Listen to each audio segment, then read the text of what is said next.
So another key place in hip hop history for you was getting involved with Eminem on what a lot of people consider one of the greatest albums of all time, also with the Marshall Mathers LP. Talk to me about putting and working on that track, Remember Me, with Eminem, Dre, and Sticky Fingers, and how that whole thing came together. Well, Dre knew we was on some real MC shit. You did, and for M album, he couldn't call somebody that ain't about them bars and them beats and them lines. So he called me, then he called Stick. And I'm sure he had called a few other people because, and I guess they, for whatever reason, was busy or whatnot. But regardless to how dry I get, I'm always going to be a solid homie. You know what I'm saying? Yeah, I let the other people do something crazy. I ain't going to do nothing crazy. So when the homie called me, I was there.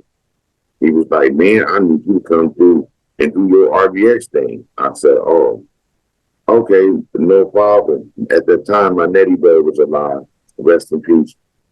And she said, come on, let's just go to the studio. And we went up there, and then it was a real live boom bash MC. Because me and Sticky got the football rivalry. Like, we play basketball. I'm trying to dunk on him. So he seen me, was like, X, I'm going to body you. And I'm like, Sticky, man, you ain't bodying nobody, son. Fall back. And we had that vibe, that banter, that camaraderie going on. And I think that vibe fed into to what we was doing, and it turned out dope. That's what's up. So the last one that I want to hit about your place in hip hop history was the fact that it wasn't just Death Row Records, but it was also Aftermath Entertainment, two of the biggest hip hop labels to ever do their thing, and you helped kick them both off, and you were vital to both of their not just their foundation, but then their overall success in becoming the behemoths that they are. Talk to us about how you were initially brought into Death Row, and then also reconnecting with Dre to help him kick off Aftermath. Okay, so let's see. The Death Row situation was me taking my little cousin Snoop Dogg to Dre's crib so they can get some work done. They were about to go do deep cover. And Snoop needed to be where he needed to be so he can handle his business. And I was preaching to him, because I was fresh out of college. So I was preaching to him being where you need to be at the right time. So I couldn't preach that. I couldn't preach that if I wasn't showing him food. So when he asked me to give him a ride, I said, man, I'm going to give you a ride out there. I'm fresh off work. I've been working 8 hours. But it ain't shit for me to hop in the car and drive you out to Dre crib.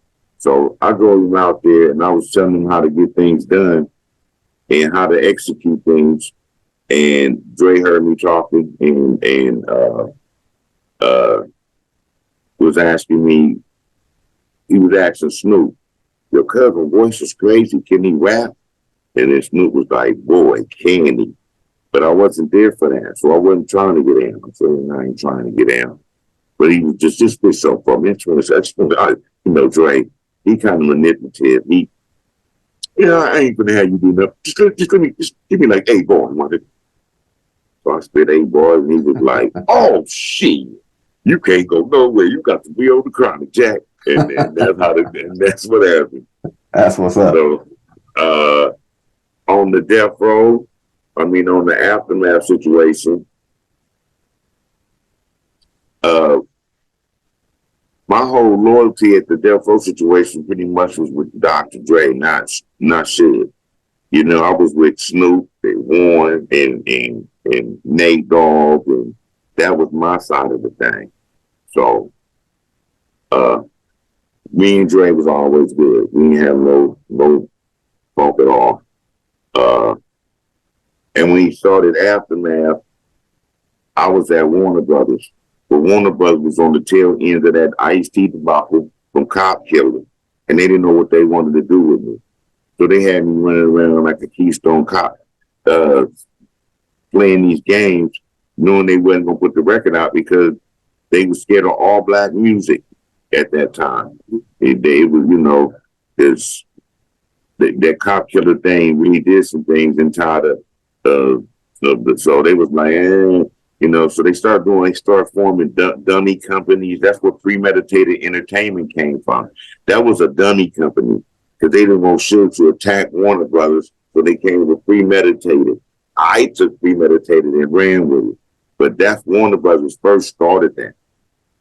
Long story short, Dre, I think I seen Dre somewhere or something, and he announced that he doing Aftermath, and I hit him up.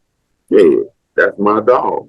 Hey man, check this out. He was like, man, you need to come over here. We doing this compilation and the rest of the cats, you know, Aftermath presents. So I went over there and I got a release from Warner Brothers, and I went and hollered at Aftermath. Real organic.